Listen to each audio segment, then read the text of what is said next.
Sir ఆపండి, bus ఆపండి.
రద్దు చేయాలి ఒక చట్టాన్ని, రద్దు చేయాలి ఒక చట్టాన్ని, రద్దు చేయాలి ఒక చట్టాన్ని.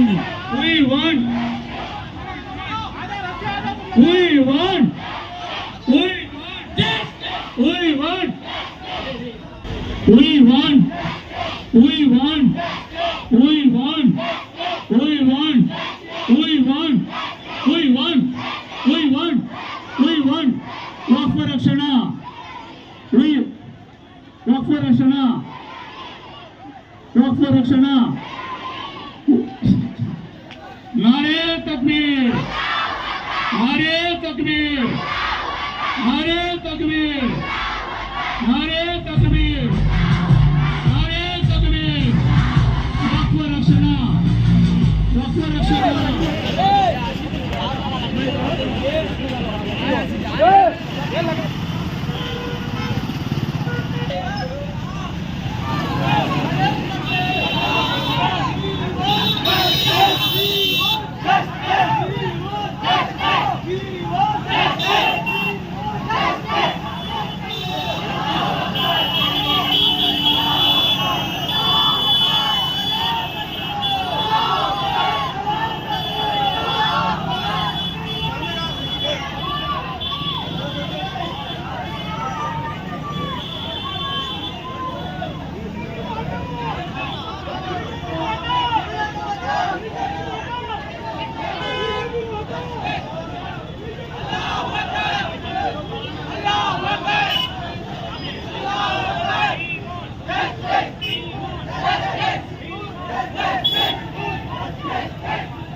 చట్టాన్ని రద్దు చేయాలి, వక్ఫ్ చట్టాన్ని.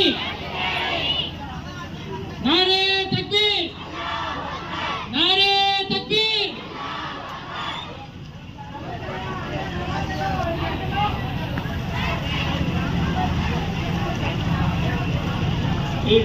इसे रास्ता दिया तो ये फायर स्टेशन चल जाती है.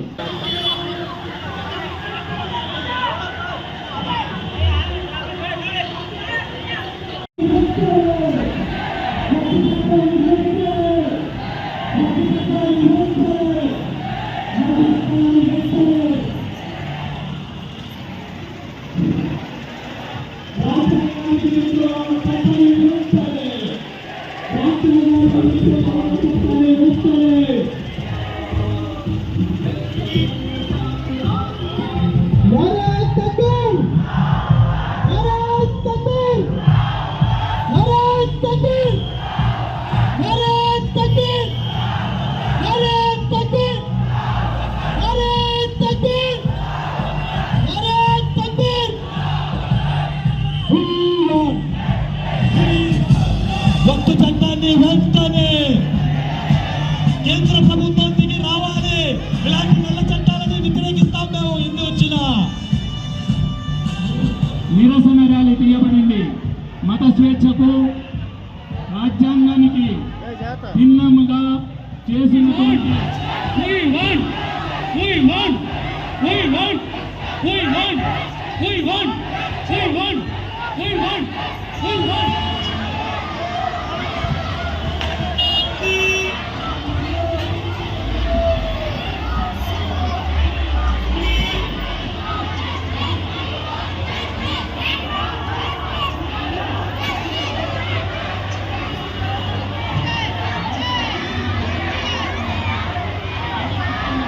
ಎಲ್ಲ ಬಾಂಧವ ಯೂನಿಟಿಗೆ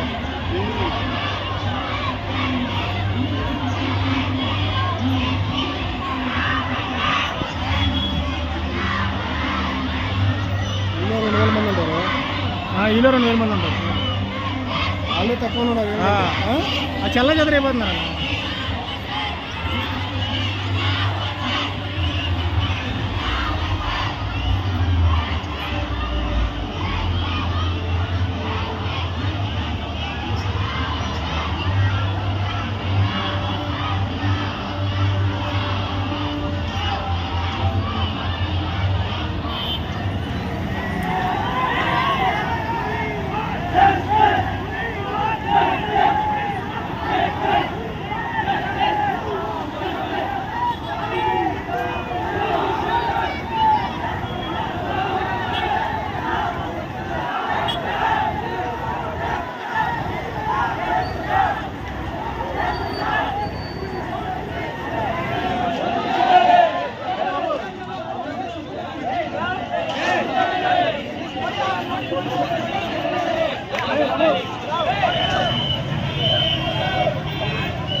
दुआएं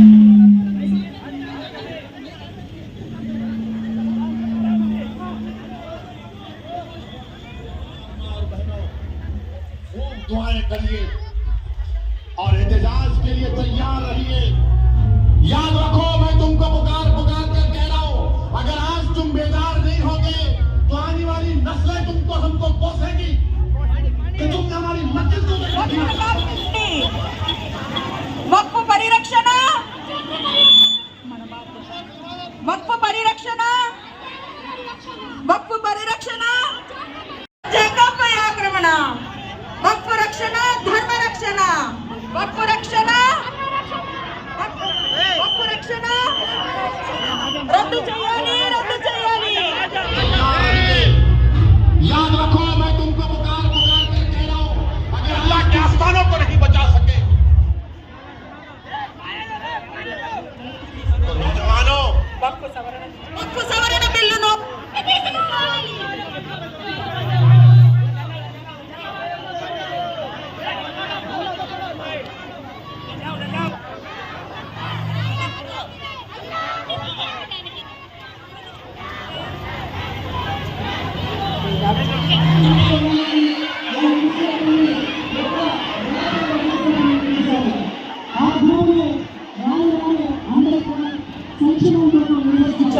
హైందవ సోదరులు కూడా వారి పూర్వీకులు ఈరోజు మిత్రులారా, ఈరోజు ఈ వక్ఫ్ 1955 నుంచి బ్రిటిష్ పాలన చాలా రాస్తూ రాజ్యాంగ విరుద్ధంగా బిల్లు పాస్ చేసింది. ఎంతమంది తెలిసి చదవండి. ఇప్పుడు 2025 పార్లమెంట్ లో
ఇవాళ రాష్ట్ర వ్యాప్తంగా ముస్లిం సోదరులందరూ కూడా ఏదైతే మొన్న లోక్సభలో బిల్లు పెట్టారో దానివల్ల ఇబ్బంది జరుగుద్దని చెప్పి వీళ్ళందరూ కూడా శాంతియుతమైన ర్యాలీ చేస్తున్నారు. వీళ్ళందరూ కూడా నిన్న నన్ను కలవటానికి వచ్చారు. తెలుగుదేశం పార్టీ ముస్లింకి ఏ అన్యాయం చేయదని చెప్పి వీళ్ళందరికీ కూడా చెప్పండి. అందులో భాగంగానే నేను ఈ రోజున వీళ్ళ దగ్గరికి వచ్చి వీళ్ళందరికీ కూడా ఏదైతే చెప్తున్నానో ముస్లిం హక్కులకి భంగం కలిగే పని ఏది కూడా తెలుగుదేశం పార్టీ చేయదని మీ అందరికి కూడా చెప్తున్నా. వీళ్ళు ఏదైతే అభద్రతకు గురవుతున్నారో అసలు అభద్రతకు గురవ్వాల్సిన పనేం లేదు. ముస్లింస్ మేము అందరం కూడా ఎట్టి పరిస్థితి సోదరులాగా ఉన్నాం. 100% అందరం కూడా ఏదైతే ఉన్నామో ఎవరి హక్కులకి భంగం కలిగినా ఎవరో కూడా ఒప్పుకోని పరిస్థితి ఏ విధంగా ఉంటుందో వీళ్ళకి ఏ నష్టం జరిగినా దానికి ఒప్పుకోకుండా మేము కూడా ఏదైనా శాసనసభ్యులుగా కానీ అలాగే ముస్లిమ్స్ ఎవరైతే ఇందులో కూడా తెలుగుదేశం పార్టీలో ఉన్నారో కానీ వాళ్ళందరూ కూడా కూర్చుని ఏ విధమైన నష్టం జరగకోకుండా ఆ చర్య వీళ్ళు తీసుకుంటారని సందర్భంగా నేను చెప్పడం జరిగింది. నేను కూడా ముస్లిమ్స్ పెద్దలందరితో కూడా తెలుగుదేశం పార్టీ నాయకులందరితో కూడా మాట్లాడటం జరిగింది. వాళ్ళు కూడా చంద్రబాబు నాయుడు గారు సానుకూలంగా ఉన్నారు. ఆంధ్ర రాష్ట్రంలో ముస్లిమ్స్కి ఏ విధమైన ఇబ్బంది జరగదని చెప్పి సందర్భంగా ముస్లిం సోదరులందరికీ కూడా తెలియపరచడానికే నేను ఇక్కడికి రావడం జరిగింది. బీజేపీ ఎన్డీఏ కుటుంబ ప్రభుత్వం దేశంలో మన కొత్తగా 2025లో వక్ఫ్ బిల్ ప్రవేశపెట్టిందో దాన్ని ఆమోదింపజేసుకుందో మాకు బలం ఉందని చెప్పి ఈ దేశంలో ఉన్నటువంటి ముస్లిం సోదరుల హక్కులను హరిస్తూ వక్ఫ్ బిల్ ద్వారా అదేవిధంగా ఈ దేశ స్వాతంత్రం కోసం అనేక మంది ముస్లిం సోదరులు అసూలు బాసారు ఆనాడు స్వాతంత్ర పోరాటంలో 2014 నుంచి అధికారంలోకి వచ్చినాక బీజేపీ ప్రభుత్వం ఈ దేశం కోసం కనీసం స్వాతంత్ర పోరాటంలో ఒక్క రక్త బొట్టు కూడా చిందించలేదు ఆనాడు బీజేపీ కానీ ఆర్ఎస్ఎస్ కానీ ఈనాడు దేశంలో ఉండే ప్రజల మధ్య అనైక్యత సృష్టిస్తూ వారిని విభజించి పాలిస్తూ హక్కులను హరిస్తూ హిందూ ముస్లిం క్రిస్టియన్ విభజించి వీళ్ళల్లో ఉన్నటువంటి భావాలని చెరుచుతూ ఇబ్బంది పడుతూ ఉన్నారు. ఎందుకంటే మీరు ఒక విషయంలో జాగ్రత్త పడండి. మీకు స్థానికంగా ఇక్కడ ఉన్నటువంటి ప్రాంతీయ పార్టీలు తెలుగుదేశం కావచ్చు, అదేవిధంగా జనసేన కావచ్చు, అదేవిధంగా వైసీపీ కావచ్చు, వీళ్ళందరూ పార్లమెంట్లో మద్దతు ఇస్తారు. బయటకు వచ్చి మేము మద్దతు ఇవ్వలేదు, ముస్లింస్కి అండగా ఉంటామని చెప్తున్నారు. ఆ కళ్ళబొల్లి మాటలు నమ్మకుండా జాగ్రత్త పడమని, మీ ముస్లిం తరాలకి మీరు అన్యాయం చేయకండి. మీరు ఈ ద్వారా యువకులు కూడా జాగ్రత్త పడవలసిన అవసరం ఉంది. ఈ విషయంలో మాత్రం మేము కాంగ్రెస్ పార్టీ పూర్తి అండగా ఉండి రాహుల్ గాంధీ ఒకటే చెప్తున్నారు. మన అధ్యక్షురాలు షర్మిలారెడ్డి గారు కూడా మనం ముస్లింలకు అండగా ఉండాలి. మన సెక్యులర్ వాళ్ళు రేపొద్దున క్రైస్తవ మిషనరీస్ కూడా ఈ విధమైన చట్టం తేబోతున్నారు. దాన్ని కూడా సమర్థవంతంగా మనం ఈ రెండింటిని ఎదుర్కొని మన భారతదేశంలో మతాలకి కులాలకు అతీతంగా మనం పనిచేయాలని చెప్పినటువంటి సందేశం మాకు కాంగ్రెస్ పార్టీ పరంగా మన మల్లికార్జున ఖర్గే గారు కూడా ఇచ్చి ఉన్నారు.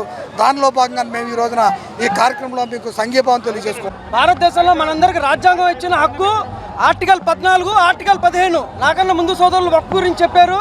వక్ఫ్ ద్వారా బీజేపీ ప్రభుత్వం ఏ విధంగా ముస్లింల పైన విచక్షణ వ్యతిరేకం చేస్తుందో వీళ్ళందరూ చెప్పారు.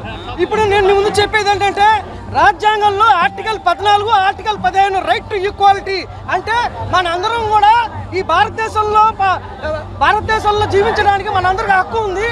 ప్రతి ఒక్కరు వాళ్ళు మతాలని గౌరవించుకోవాలి, మతాలను ఫాలో చేయాలని ఆర్టికల్ 25, 26 మనకు ఆ స్వేచ్ఛను ఇచ్చింది. కానీ ఆ రాజ్యాంగ స్వేచ్ఛని తూట్లు పొడిస్తూ బీజేపీ గవర్నమెంట్ ఒకసారి బాబరీ మసీద్ అంటది, ఒకసారి మాబ్ లించింగ్ అంటది, ఒకసారి లవ్ జిహాద్ అంటది, ఒకసారి ఎన్ఆర్సీ అంటది, ఒకసారి సిఏఏ అంటది, ఒకసారి ఇప్పుడు వక్ఫ్ బిల్తో వచ్చింది. ముస్లింల వెనకాల ముస్లింల మీద కక్కుర్తి పట్టడం తప్ప బీజేపీ గవర్నమెంట్కి ఏమీ రాదు. బీజేపీ గవర్నమెంట్ మనుగడ సాగించాలి అంటే ఏదో విధంగా ముస్లింలందరికీ సైడ్ చేయాలన్న ఈ కుట్ర, ఇదంతా ఓటు బ్యాంకింగ్ రాజకీయాలు ముస్లింలు చేస్తుంది. మరి ఈ ముస్లింల పైన చేస్తున్న ఈ బీజేపీ యొక్క కుట్రలని వాటిని వీళ్ళు మన టీడీపీ కానీ మన ఈ బీహార్లో ఉన్న ప్రభుత్వం కానీ వీళ్ళందరూ సపోర్ట్ చేసి వీళ్ళు రెండు ప్రభుత్వాలు కనుక సపోర్ట్ చేయకపోతే ఈరోజు ఈ బిల్లు పార్లమెంట్లో సాగదు. కానీ వీళ్ళు రెండు ప్రభుత్వాలు కూడా ఈ బిల్లుకి మద్దతు ఇచ్చి ఈ బిల్లు యాక్ట్ అయినట్టుగా చేశారు. అయినా మేమందరం పోరాడుతున్నాం. ఈ బిల్లుని ఏ విధంగా బీజేపీ ప్రభుత్వం వెనక్కి తీసుకోదో మేమందరం చూస్తాం. ఖబర్దార్ బీజేపీ, మేమందరం బీజేపీ ప్రభుత్వం ఈ బిల్లు కనుక వెనక్కి తీసుకోపోతే మా ప్రాణ త్యాగాలు చేయడానికి కూడా మేము వెనకాడమని చెప్పి చెప్తున్నాం. నారా తక్బీర్, నారా తక్బీర్. మా యొక్క వక్ఫ్ బోర్డ్ అనేది అల్లా రహాలో ఇచ్చేసింది. అది అల్లా యొక్క పని కోసం ఇచ్చేసింది. దాన్ని ఎవ్వరూ తీసుకోలేరు, ఎవ్వరు వాళ్ళు దోచుకోలేరు. ఇది మా పూర్వీకుల సొంతం.